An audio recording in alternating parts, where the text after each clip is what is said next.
Olá, eu sou o Luiz Peno, sócio do Ártica, e eu converso hoje com os doutores Cláudio e Sebastião, que são fundadores do CETROS. O CETROS é uma instituição de ensino de referência na área de educação médica, em cursos intensivos e de longa duração, em diversas áreas da medicina. Ele foi pioneiro no conceito de educação continuada para médicos, muito antes do termo Lifelong Learning ser utilizado pelo mercado. Com uma belíssima trajetória de pioneirismo e crescimento, eles decidiram recentemente se associar à Sanar, que é uma empresa também focada em educação médica, cursos preparatórios para residência médica e pós-graduação, com o intuito de preservar todo o legado de mais de 20 anos que eles construíram no CETROS. Nessa conversa a gente vai conhecer um pouquinho mais da história deles, da empresa e dos planos para o futuro. E também como é que foi o processo de M&A. Então, doutores, muito obrigado pela disponibilidade, pela conversa. E eu queria começar perguntando sobre a história do CETROS. De onde veio a ideia de montar uma empresa de educação médica?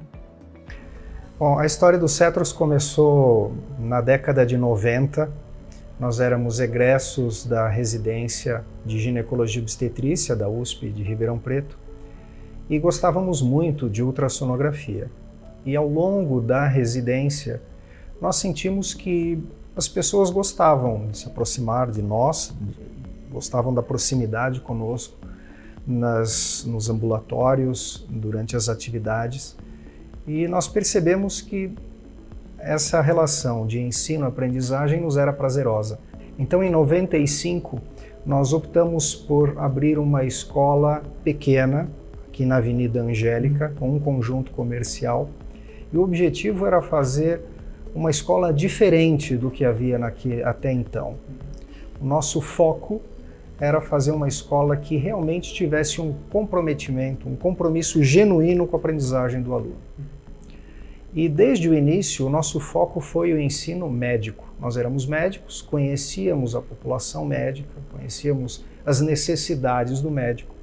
E então optamos por fazer algo voltado para realmente aquilo que interessa no dia a dia, para aquilo que realmente interessava no dia a dia do ultrassonografista. Começamos sem muitas pretensões de desenvolvimento, mas com o passar do tempo, com o passar dos meses e dos anos, nós percebemos que a atração tinha sido significativa. Nós acreditamos que tenha sido pela proximidade que nós tivemos com os alunos naquela época e com os valores que desde o início nos acompanham até hoje.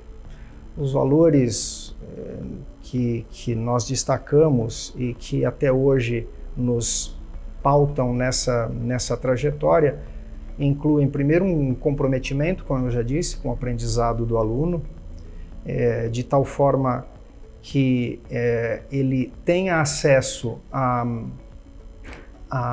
um ensino de qualidade, a um ensino atualizado, com um relacionamento ético, ou seja, com senso de justiça entre todos os stakeholders, e isso gera uma relação de confiança. Esses 4 pilares, que são a excelência, a ética, o comprometimento e a confiança, nos acompanham desde o início até os dias de hoje. Com o passar dos meses e dos anos, a escola foi crescendo, nós fomos ampliando a área de atuação. Inicialmente os cursos eram voltados inicialmente para ultrassonografia em ginecologia e obstetrícia, depois para outras áreas. Fomos agregando professores e funcionários que compartilhavam dos mesmos valores, e a escola teve um processo contínuo, eu diria no início lento, mas contínuo de expansão, de cursos, de pessoas e, obviamente, de público. Inicialmente com poucas especialidades, e com o passar dos anos fomos abrangendo mais e mais especialidades médicas, e depois também, além da ultrassonografia, para outros métodos de diagnóstico por imagem. Essa trajetória teve alguns pontos bastante relevantes, como a mudança, depois de 6 anos, para um espaço significativamente maior, depois de 5 anos, para um prédio que era um grande desafio para nós ocuparmos esse prédio onde estamos hoje. Depois de alguns anos abrimos a primeira pós-graduação, depois a filial em Recife, depois a expansão das filiais em São Paulo, em seguida a pós-graduação, ou melhor, o credenciamento do MEC como instituição de ensino superior, até que no meio da década passada nós fomos informados que o CETROS era a maior escola de ultrassonografia do mundo. E com o passar dos anos, o CETROS também se tornou um centro de referência em pós-graduação médica. Segundo algumas informações, o maior centro particular de pós-graduações médicas do país. Então esse é um resumo muito sucinto da nossa trajetória, desde o início lá na Avenida Angélica com um conjunto comercial até os dias de hoje. Mas a coisa não começou como um negócio. A coisa começou como uma brincadeira. Era quase um hobby nosso. Era uma vontade muito forte de ensinar aquilo que a gente gostava muito. E a gente percebia que as pessoas gostavam de aprender aquilo. E isso dava uma satisfação enorme. Então a gente montou um negócio que tinha que ser autossustentável. A ideia era essa. Uma escola para a gente poder ensinar que fosse autossustentável.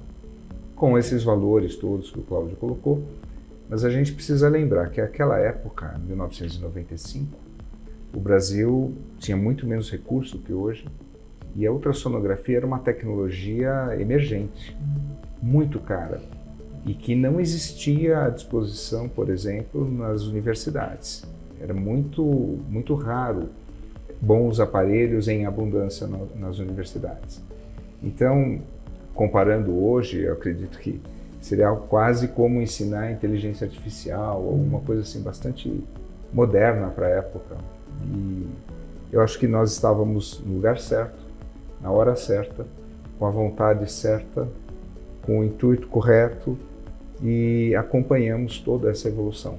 Por isso, depois de alguns anos, obviamente, isso se transformou num negócio da nossa vida. Aí sim o termo escola foi criado. Até então a gente não considerava uma escola, a gente considerava um centro de treinamento, mas assim. E trabalhávamos como médico em paralelo por muitos anos. Trabalhamos muitos e muitos anos. Foi quando viemos para esse prédio, realmente, né, Cláudio, que aí houve a necessidade de começar a profissionalizar e encarar aquilo como uma empresa. Então, eu diria que o CETROS tem quase 2 fundações, uma em 1995 e de lá até 2007 a gente foi aprendendo como ensinar, foi criando um caldo de cultura muito útil, interessante, foi um excelente ambiente de teste e a partir de 2007, por necessidade, quando viemos para cá, aí a gente começou a encarar isso aqui como realmente um negócio, uma necessidade de ter administração, de ter um funcionamento mais que permitisse trazer um pouco mais de segurança na existência desse processo todo como escola. E é interessante que vocês destacam isso, que começaram despretensiosamente, né,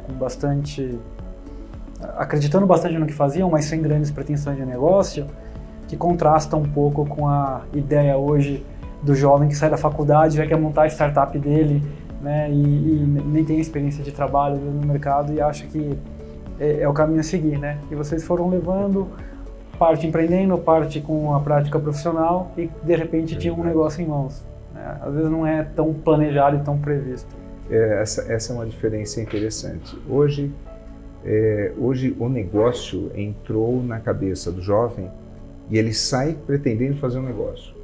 E muitas vezes ele fica pesquisando o negócio em quê? O nosso foi exatamente o contrário. A gente tinha uma profunda certeza do que queríamos. Só não encarávamos como negócio. E eu acredito que a figura do CETROS, da mesma forma como o seu ritmo de crescimento foi moldado com esse DNA. Realmente é um pouco diferente. E quando a gente chega nos dias de hoje, a gente começa a perceber que esse DNA, embora ele seja extremamente saudável do ponto de vista de solidez, ele por outro lado também é um pouco lento, ele talvez não seja o ideal para se ter num momento competitivo como esse. Entendi. E outro ponto que também nos parece que foi algo que nos diferenciou muito desde o início, é que nós tínhamos realmente uma determinação, eu diria assim, em atender às necessidades do nosso cliente. E nós conhecíamos as necessidades do cliente e produzíamos cursos que atendiam diretamente à necessidade. Então, esse foi um diferencial que nós percebemos com os nossos concorrentes, que muitas vezes tinham um foco em demonstração de conhecimento e não na transmissão do conhecimento. E o nosso prazer, a nossa satisfação era em ver um aluno replicar aquilo que nós ensinávamos e aplicar no dia a dia, no consultório, no dia a dia. Então, e os alunos perceberam isso. Poxa, eles estão comprometidos com isso. Eles querem realmente passar e sabem o que passar e como passar aquilo que a gente precisa no dia a dia. Então, essa atenção à necessidade do cliente e esse olhar contínuo para aprimoramento ao longo da trajetória foi algo que fez com que a Cetros viesse melhorando com o passar do tempo. Já no início teve um destaque muito grande em relação aos concorrentes e acreditamos que um dos fatores tenha sido esse, mas ao longo do tempo ocorreu um processo de autoaprimoramento que foi bastante significativo. E para dar uma ideia de dimensão que o Cetros tomou hoje no mercado, vocês conseguem dar alguns números? Alunos, professores, cursos, não sei, só para dimensionar. No início, éramos 2 professores, Sebastião e eu, que ministrávamos todos os cursos. Atualmente, o Cetros conta com mais de 60 professores, mais de 150 cursos de curta, média e longa duração, os cursos de pós-graduação, e 10.000 matrículas por ano, que correspondem a aproximadamente 6.000 médicos por ano. E também atendemos aproximadamente 100.000 pacientes por ano. São atendimentos entre 100 e 120 mil pacientes. São atendimentos completamente gratuitos, de ultrassonografia, de biópsias, alguns procedimentos mais seletivos, às vezes pesquisa de DNA, por exemplo, de fetos com anomalia. E isso tem uma repercussão social bastante importante. Esse foi um cuidado que nós tivemos desde o início de criar um ambiente em que todos os agentes que se relacionassem com a instituição dariam algo em troca de algo. Então, nós considerávamos que os Cetros eram uma roda viva, um círculo virtuoso de geração de valor. Então, o paciente recebe o atendimento completamente gratuito, com um nível de excelência raramente encontrado. Em troca, ele permite que o médico faça o seu atendimento, que é supervisionado por professores. O professor encontra no Cetros o melhor ambiente para ele poder exercer a arte de dar aula, de ensinar, que é raro de se encontrar fora, em outros lugares. Ele encontra os melhores equipamentos, ele encontra uma estrutura toda adequada para ele ensinar. O aluno entra com o seu recurso financeiro, com toda a vontade, e nos ensina também bastante a como satisfazer as suas necessidades. Os funcionários têm um senso de pertença muito grande, porque eles sabem que cada ação deles aqui dentro do Cetros acaba gerando um bem para a sociedade, diretamente aos pacientes atendidos e indiretamente com a melhor qualificação desses médicos, que saem depois e vão fazer um serviço incomparavelmente superior. E a indústria também. Nós, nesse sentido, fomos até pioneiros. A indústria, desde muito cedo, ela entrou como parceira do projeto. Então, a indústria com equipamentos, hoje o Cetros tem mais de 75 equipamentos de ultrassonografia de altíssima qualidade. É um parque bastante expressivo de equipamentos todos eles exclusivamente dedicados ao atendimento desses pacientes carentes e ao treinamento de médicos. Então, é um círculo virtuoso de geração de valor em que cada stakeholder recebe o seu, até o governo. O governo não fica de fora, né? Muito bem. E quais os planos para o futuro agora na associação com a Sanar? Até onde o Cetros pode chegar? A vida profissional do médico é bastante longa. Desde o término da faculdade até o final da vida profissional, o médico tem algumas décadas, 4 décadas, às vezes até mais de atividade profissional. E até hoje o Cetros tem voltado os seus cursos para especialmente o médico que já tem especialidade, já tem uma residência e quer uma hiperespecialização, uma subespecialização ou quer aprender alguma técnica onde ele agregue valor à consulta do dia a dia. Então, nós percebemos que 80% dos alunos do Cetros têm 5 anos de formado ou mais. Ou seja, o médico, em resumo, o Cetros atua numa faixa etária mais elevada, com um médico mais especializado e com maior poder de compra. Tem uma melhor remuneração.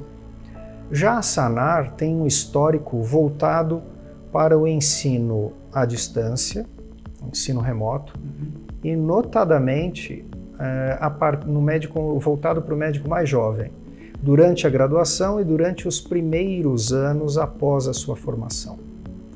Então, nós acreditamos que a fusão Cetros-Sanar traz uma série de complementaridades muito interessantes. A primeira é a união de uma empresa altamente especializada em cursos especializados e presenciais para o médico mais velho, e a fusão com uma empresa voltada para tecnologia, para ensino à distância e também para o médico mais jovem.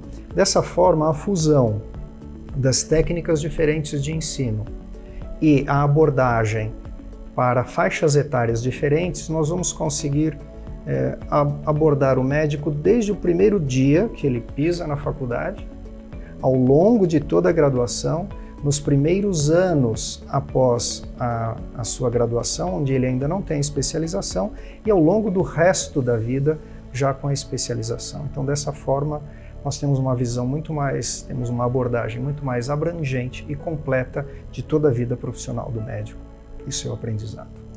Existe um espaço muito grande para as outras áreas da medicina que ainda não estão cobertas por cursos do Cetros e tampouco por cursos Sanar. De imediato, esse portfólio unido já é o maior portfólio de todas as empresas que oferecem treinamento para médico no país. Então, de imediato, nós já compomos essa maior quantidade. Mas mesmo assim, a medicina hoje é muito vasta e com as técnicas novas que vão aparecendo, um espaço muito grande, uma necessidade enorme de treinamento de médicos ao longo do Brasil inteiro. Com tecnologia, alcançar a distância faz muito sentido. Com a qualidade, a experiência de ensino e experiência de treinamento presencial que o Cetros tem, garante alta qualidade nesses treinamentos. E com isso, só é possível crescer. Faz muito sentido essa união. Excelente. E falando justamente em união, em fusão, como que foi o processo de decisão de passar por uma transação de M&A? Vou lhe responder, Pena. Você já deve saber um pouco dessa resposta, mas eu vou começar com o gatilho que nos fez pensar num M&A. E acho interessante, inclusive, porque provavelmente outros empresários podem ouvir a gente e compreender bem. O processo nasceu efetivamente no momento em que nós percebemos que a empresa começava a ficar um pouco grande demais para os seus donos.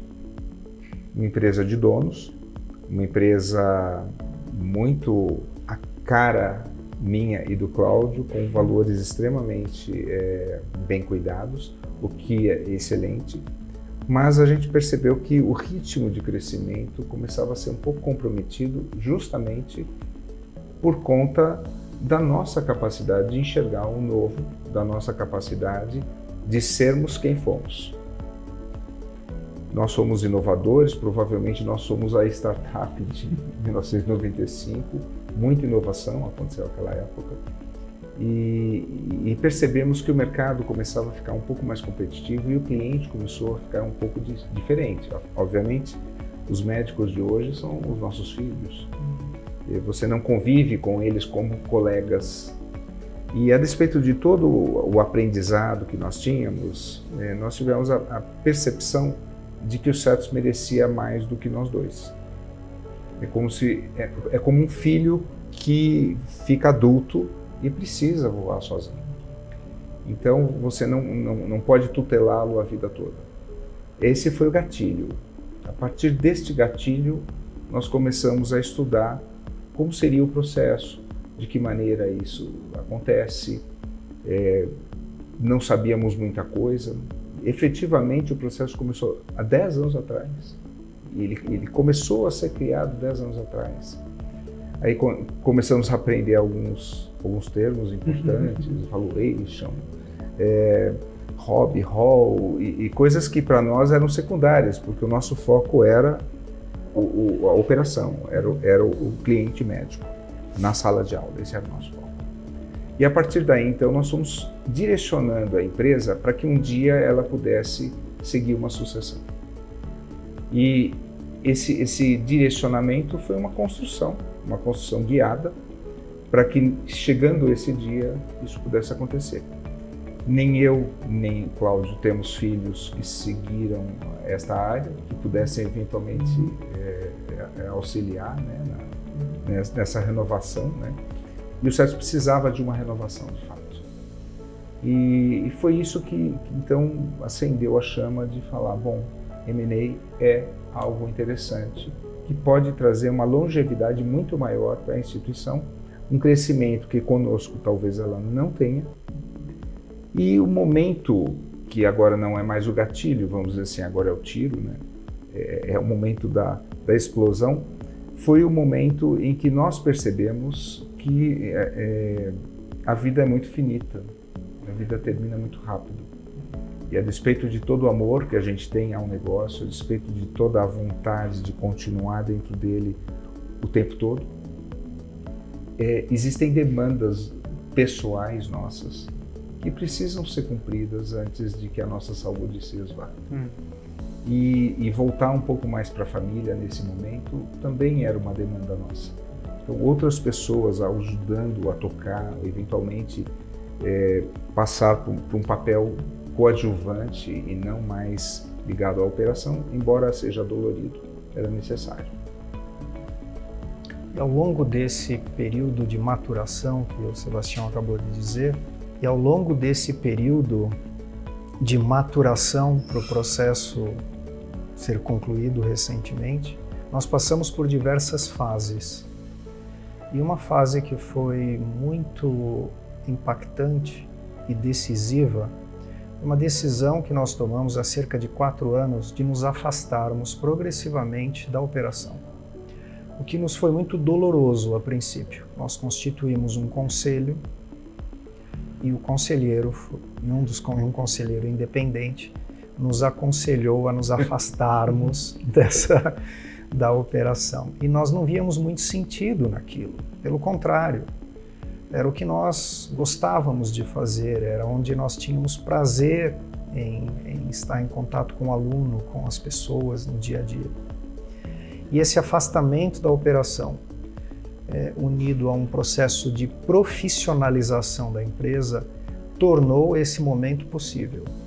Sem essa fase final de afastamento da operação e enxergarmos realmente a empresa como um negócio e começarmos a trilhar caminhos mais estratégicos para o desenvolvimento desse negócio, foi fundamental. E a profissionalização da equipe foi fundamental para que esse momento fosse concluído com sucesso, e também a redução da dependência dos dois donos, a redução da independência da empresa em relação à nossa atividade no dia a dia. Hoje a empresa funciona sem presença de Sebastião e Cláudio. Seria impossível fazer um M&A nesses moldes há 4 anos atrás, porque a nossa presença seria absolutamente indispensável no dia a dia. E o resultado disso, dessa profissionalização, foi um crescimento significativo também. Então os resultados melhoraram e nós tornamos possível essa operação. Tudo isso veio associado a essas questões pessoais que o Sebastião já abordou. E pensando no processo de M&A, a partir do momento que você fala, tomamos a decisão, estamos preparados para passar por isso, como que foi esse processo? Que etapas que mais marcaram vocês nesse processo? Resolvemos buscar um M&A e vamos fazer de maneira formal isso agora. Posso começar? Por favor. Bom, o primeiro, Pena, talvez você já saiba, foi encontrar uma empresa para auxiliar a gente no M&A. Esse foi o primeiro ponto. O que é isso? Como que ele acontece? Quanto custa? Qual o tamanho do incômodo que isso causa para dentro? Quais serão as angústias que vão gerar? E efetivamente, quando nós tomamos a atitude ativa de buscar isto, previamente a gente já tinha tido alguma experiência, porque fomos procurados por diversas empresas para fazer negócio. Então, nesse processo, nós fomos aprendendo o que é cultura de um agente, numa corretagem, o que é a agressividade, o que é a vontade, o que é sinergia, o que é complementaridade, como é que as coisas se encaixam e quais são os objetivos de quem está querendo eventualmente adquirir, de quem está eventualmente vender. Então, dentro desse processo, o primeiro ponto ativo nosso foi: precisamos de uma parceria que seja uma parceria de alta confiança, que tenha identidades de valor e de cultura, para que a gente possa estar à vontade, porque até então a sensação que nós tínhamos era de que era um ambiente extremamente agressivo. E nós não éramos agressivos, nós não tratávamos a empresa com agressividade, nunca foi assim. Ao contrário, alguns valores para nós eles eram insubstituíveis, compromisso era uma coisa, não pode abrir mão disso jamais, e ética e a segurança. Então esse foi o primeiro ponto, buscar um parceiro ideal. Buscamos no mercado diverso, vocês levaram, obviamente. O segundo ponto, a partir daí, foi a questão de para quem vender. Para quem vender, uma lista enorme, qual é o parceiro ideal. Nós não fazíamos ideia do tamanho que aquela lista podia chegar. Uma lista muito grande. E aprendemos ao longo desse processo que vender para A, para B ou para C, independente do valor maior, ser para A, B ou C, faz diferença. Faz diferença porque nós, como fundadores, tínhamos um apreço muito grande à empresa. E a continuidade dela dentro do trilho que ela corria era algo muito significativo, era um valor para nós. Então, aprendemos isso, que era uma questão que eu não sabia. Aprendemos que é uma relação que tem que ser uma relação necessariamente ganha-ganha. Ela não é necessariamente uma questão econômica, ela é mais do que uma questão econômica. E, de fato, para quem vai entrar num processo como esse, isso é extremamente importante. A gente precisa tomar cuidado e saber qual é o valor que a gente dá para a empresa que a gente está passando adiante, para saber se o trilho que ela vai percorrer depois está alinhado com aquilo que a gente deseja para ela e quantificar isso na hora desse processo. O terceiro momento, que eu acho que foi um momento bastante complexo e que nos diziam que era o mais complicado, etc., foi a due diligence. e que, para surpresa minha, eu achei menos complexo do que se falava. Parecia que era assim, o bicho-papão, é o pior momento, e eu acho que foi extremamente trabalhoso. Trabalhoso não tem nem dúvida, e vai e volta, é muito tempo, é trabalhoso, demora, atrasa, mas eu achei que, ok, tudo bem. O que eu não esperava era o quarto momento, que é uma vez que você já tem o NDBO assinado, já escolheu um parceiro, já fez a due diligence, aparentemente agora está tudo certo. Não, é aí que começa. É aí que começa a negociação, a definir os parâmetros, a descobrir um sem número de outros valores que estão envolvidos na negociação e que a gente nem fazia ideia. E aí um bom advogado faz muita importância, e uma empresa como a Ártica também fez muita importância. Eu diria que foi o momento, para mim, a maior surpresa, a construção desse documento, que foi o documento de transmissão. Esse foi o momento que para mim foi o mais importante e o mais significativo. Depois desse documento definido, acertado, alinhavado, aí chega o momento de alta ansiedade, que é o momento do fechamento, de fato, né? Mas eu acho que foi uma experiência muito construtiva, extremamente construtiva. Acho que quem não passou por um processo como esse tem dificuldade realmente de vislumbrar como é que ele é. Concordo com tudo. E de tudo que você disse, o que mais me foi impactante foi a relação de confiança. A relação de confiança em todos esses momentos. Nós chegamos até a Ártica, e isso não foi nada combinado, viu, pessoal?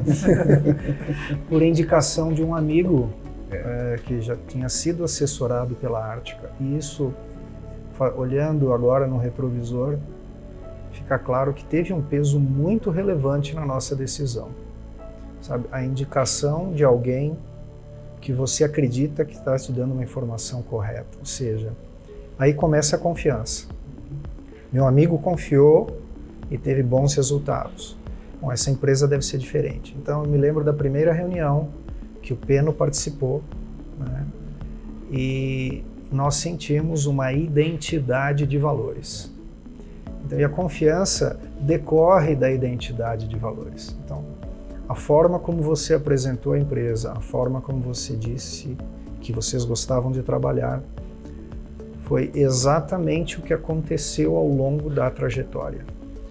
Então, em momentos difíceis, que o Sebastião já acabou de dizer, em momentos onde havia dúvida, a relação de confiança foi um diferencial muito grande. Onde havia muito estresse, muita tensão entre as partes, ter um negociador que colocava os pés no chão e que trazia um pouco de razão diante de emoções à flor da pele, fez uma diferença significativa. Então aqui, alinhamento de valores e confiança fez diferença na escolha do agente. Fez também uma diferença importante, como também já foi dito, na escolha daquela empresa que, a partir de agora, irá gerir o teu filho, o que era teu filho, né? O que era a tua empresa. Então, de novo, tem que haver uma relação de confiança muito grande. E nesse sentido, acho que nós podemos dizer que fomos muito felizes, tanto pelo parceiro que fez a intermediação, a Ártica, quanto pela empresa que acabou adquirindo o Cetrus. Esse alinhamento de valores e a geração de confiança, embora as tensões tenham sido bastante, a nosso ver, né, na nossa experiência, bastante exacerbadas em alguns pontos, os conflitos foram todos resolvidos com muita parcimônia, com muito equilíbrio, com muita racionalidade. E no meio do caminho a gente teve uma pandemia ainda. Pois é. Como que pegou no meio do processo, né? Como que vocês lidaram com isso? Né? Como vocês veem o processo concluído quase que em conjunto com a pandemia também. Como dizia Drummond, no meio do caminho tinha uma pedra. E em março de 2020, nós nos deparamos com um imenso obstáculo. Porque, particularmente para nós, isso foi muito difícil. Porque a nossa parcela de cursos à distância é muito pequena. Nós praticamente tínhamos toda a nossa operação voltada para ensino presencial. E no dia 15 de março de 2020, nós tivemos que fechar as portas da escola. E ficamos com a escola fechada durante quase 4 meses. E tivemos que tomar algumas decisões muito dolorosas. Tivemos que dispensar praticamente 30% dos nossos funcionários. Tivemos que reduzir a operação em uma das filiais. Na verdade, nós fechamos uma filial de Belo Horizonte. Tivemos que cortar custos e readequar a nossa forma de oferecer cursos. Então, nós tivemos um plano de emergência que, agora parafraseando Shakespeare, né, quando o mar está calmo, qualquer um navega bem. Mas no mar turbulento, nós podemos provar o comprometimento da nossa equipe. E aí a equipe se uniu e nós tomamos algumas decisões muito acertadas, olhando agora novamente para trás. Foi a manutenção dos nossos alunos através de aulas à distância, através de seminários, através de exposições, que os alunos se mantiveram vinculados à instituição. E o segundo semestre de 2020 foi um semestre surpreendentemente bom, ou seja, de recuperação. E 2021 foi um ano que nós aumentamos a diversidade de cursos, o Cetrus cresceu, a impressão que se teve é que o Cetrus cresceu na dificuldade, cresceu na pandemia, quando comparados aos concorrentes, e então nós tivemos um efeito bastante positivo em 2021, que foi um ano espetacular, com aumento do número de alunos de forma significativa, com aumento da diversidade de cursos. Então foi uma experiência muito desafiadora o período da pandemia. Foi a primeira vez que nós tivemos que demitir tantos funcionários. Foi pela primeira vez em 27 anos de história de Cetrus que nós pedimos um empréstimo bancário, né, para cobrir despesas. Acabamos não usando, felizmente. Mas trouxe uma união à equipe que foi bastante significativa. E realmente nesses mares revoltos aí da pandemia, a equipe se tornou mais coesa, vários funcionários que nós tivemos que demitir foram readmitidos e trabalharam ainda com mais motivação, com mais empolgação, e nós tivemos uma retomada desse período difícil que foi extremamente positiva. Agora, essa pedra no meio do caminho que o Cláudio coloca, a despeito de todo o desafio que representou e toda a perda financeira também, que acabou por representar, ela teve algumas características que a diferenciam muito de outras tantas crises. Então, a primeira é que ela afetou a todos, por igual. Todos afetaram. E nós sabíamos desde o início que o que diferenciaria não seria vamos dizer, o downgrade que a pandemia causaria, seria a recuperação. E nós apostamos em acelerar, em vez de desacelerar. Obviamente, do ponto de vista financeiro, a gente desacelerou por uma necessidade de caixa, mas do ponto de vista de estratégias, a gente acelerou. Do ponto de vista de profissionalização e passar o bastão para a moçada jovem tocar o negócio, isso foi extremamente acelerado. Isso trouxe para nós a percepção absolutamente clara de que o Cetrus estava preparado para seguir sem a gente. E nos abriu também uma certa janela de tempo para nos dedicarmos um pouco mais ao projeto Gemini. Então, já que tínhamos esse tempo, já que não estávamos tão focados na operação, já que a operação estava seguindo um rumo muito bom com independência, nós ficamos um pouco mais livres. E foi muito interessante porque, diferente do que eu imaginaria, o mercado, a janela de oportunidade de educação em saúde, que é uma janela muito robusta e muito atrativa, né, ela não se fechou por essa questão da pandemia. Ela se manteve aberta. Os agentes conseguiram ter a inteligência de perceber que aquele seria um momento passageiro e que afetava a todos por igual. E, por conseguinte, não haveria nenhum problema em traçar planos de longo prazo, apesar do momento incerto.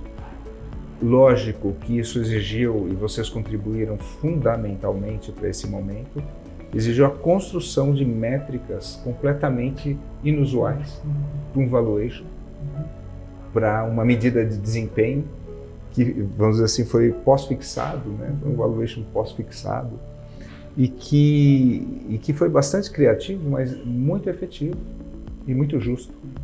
Então, eu diria o seguinte, eu não sei como teria sido o processo se não tivesse acontecido a pandemia. Difícil de dizer o quanto ela realmente ajudou, o quanto ela atrapalhou, ou se seria igual não tendo. Mas seguramente, do ponto de vista emocional, me trouxe muito mais certeza de que a gente estava fazendo a coisa certa.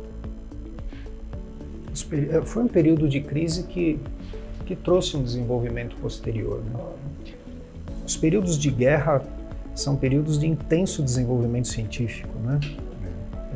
Ou seja, o desafio é um fator motivador, ou pode ser um fator motivador importante. Para nós foi. E, por último, doutores, olhando em retrospecto, quais que seriam, na visão de vocês, os fatores de sucesso para um processo de M&A?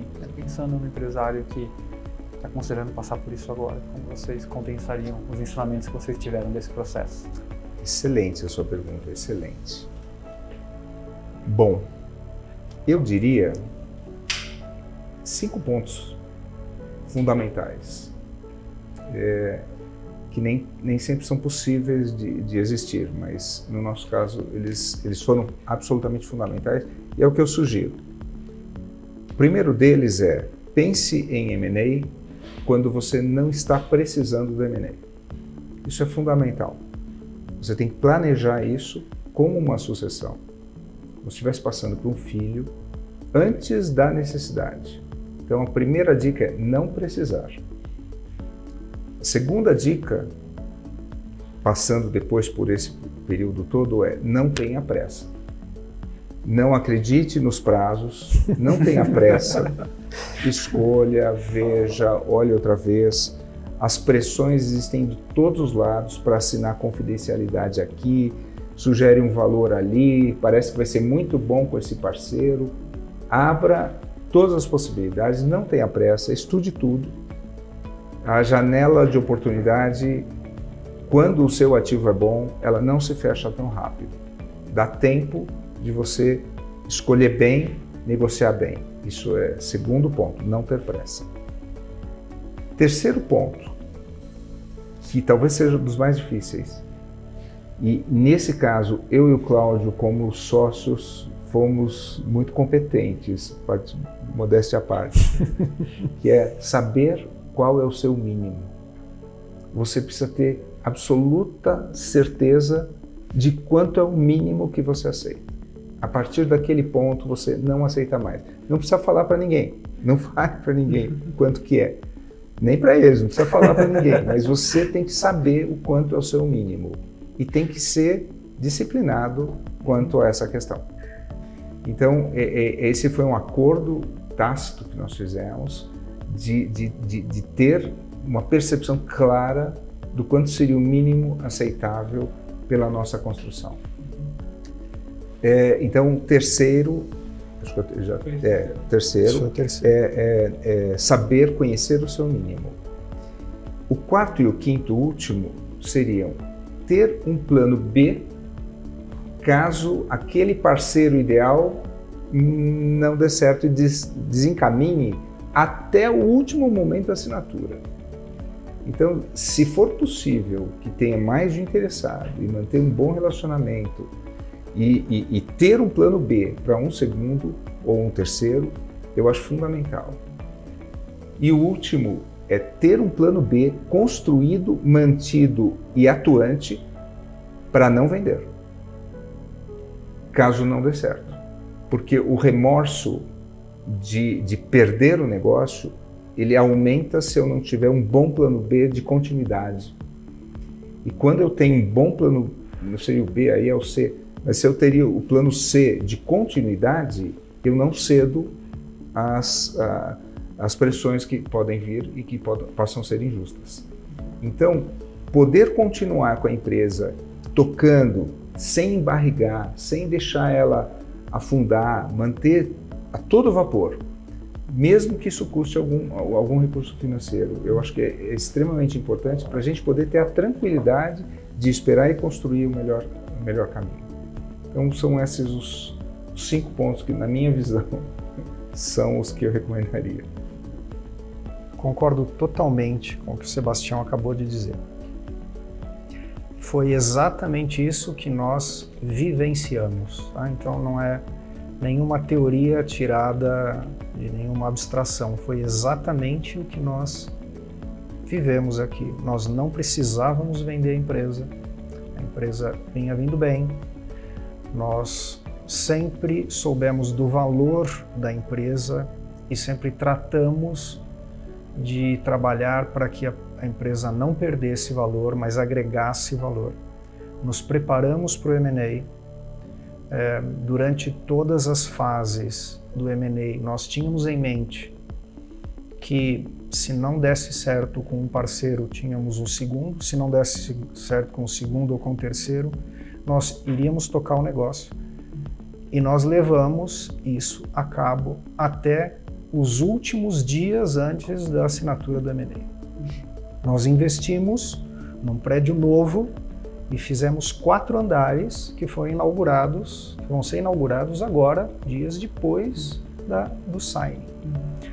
Então, exatamente o que o Sebastião disse foi o que nós vivemos, o que nós vivenciamos nesse processo. E são excelentes dicas para as pessoas que, porventura, venham passar por isso. Eu gostaria de acrescentar que o M&A é uma negociação, né? E, obviamente, para uma negociação ser bem sucedida, você precisa se preparar para ela. Você precisa conhecer bem o seu ativo e precisa conhecer bem quem está do outro lado da mesa. Sempre que possível, fazer uma negociação ganha-ganha, como diria William Ury, né? É o ideal, né? Mas cuide do valor da sua empresa. Eu acho que nós jamais descuidamos disso e eu diria que talvez a dica principal ao longo dessa trajetória toda é fazer com que a empresa ganhe cada vez mais valor, tenha cada vez mais significância. E isso no processo de M&A fez diferença. Perfeito. Bom, Cláudio, Sebastião, muitíssimo obrigado pelo tempo de vocês, pelo depoimento e parabéns novamente pela trajetória. Tenho certeza que o legado do Cetros continua com muita coisa ainda pela frente. Muito obrigado. Obrigado, Obrigado, Peno. Obrigado, Sebastião. Obrigado, Peno. Obrigado.